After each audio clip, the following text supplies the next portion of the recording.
Hi, I'm Dan. Hi, I'm Kate. It may not look like it now, but we struggled for 8 years and exhausted all avenues in Australia before we considered other options.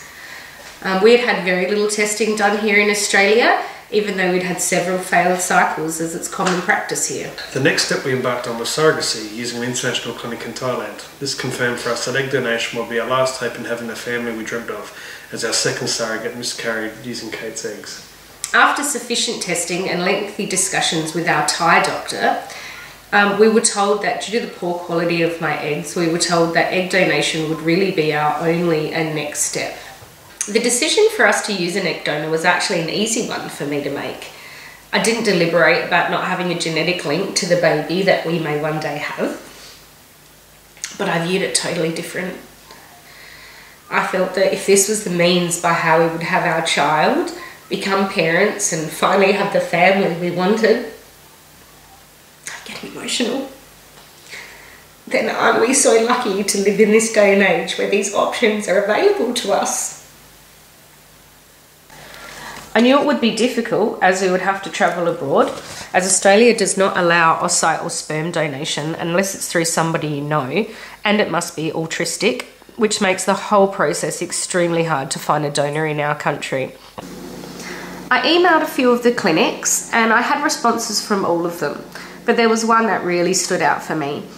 I had a reply from a lady by the name of Veronica Pole, who worked as an international coordinator for one of the large Czech clinics. Her emails were just so heartfelt and genuine, and the response time was really prompt, even with the time difference. She advised me that a donor program could definitely help us conceive, and she spoke about the advanced technological methods they use, which was something not available to us in Australia. However, Veronica wanted to help with more than just the treatment side of things. She was so supportive and caring and offered to help us plan the whole trip, from the time we arrived in Prague up until we left. Veronica wanted to make it easy for us to concentrate on having a baby and took care of all the other aspects of us having to travel abroad and navigate an unfamiliar country during what could be the most stressful and emotional time of our lives. She also put in place alternative therapies for Kate to support her treatment. This extra personalised service she wanted to help us with certainly cemented our decision in going ahead and travelling to Prague. When we finally arrived in Prague, we met Veronica for the first time, and it was actually like seeing an old friend. Her warmth and caring nature was evident of how much she really wanted to help us have this baby, and it was not just a job for her. The donor we were assigned to completed her IVF cycle, and we were lucky enough to get 8 eggs. After fertilisation, we had 7 excellent embryos, which is our best ever result. We were so elated. We then had 2 embryos transferred, the other 5 were frozen, and we awaited the good news. Unfortunately, our pregnancy test was negative. I was emotionally exhausted and by this time had just lost all hope. So after a short break to regroup, we felt as though we should try one last time as we had 5 embryos left. Veronica was also adamant we give it another go, but yet she could see how badly this had affected me. So she worked with the doctor to adjust my protocol and highly recommended I use a Chinese acupuncturist and herbalist to support my treatment and mental well-being.